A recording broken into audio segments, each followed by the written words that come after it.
चौथे आसमान दो मां हिकमतूं कटींदो पियो आहियां। इदरीस नबी सां मुलाकात पंजे आसमान दो, हारून नबी सां मुलाकात सही आसमान दो, मूसा कलीमुल्लाह सां मुलाकात थी आ।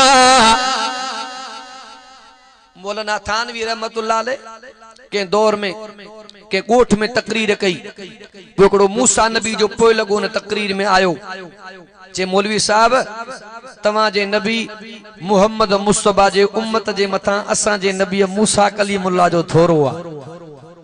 चे केड़ो थोरो आ? चे हबीब के नमाज मिली उम्मत जे लाए घणी अबा 50 घणी 50। चे जेकरे असां जो नबी न अचिया त पो हबीब जे उम्मत ते त वजन वडो हो न। मूसा कलीमुल्लाह न अचिया त पो 50 नमाज पढ़नी पवे। तानवी रहमतुल्लाह अलैह एड़ो जवाब ॾिनो सोन जे पानी सां लखण जोड़ो।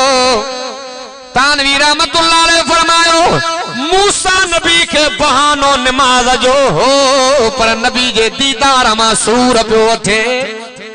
चोर सुभान अल्लाह।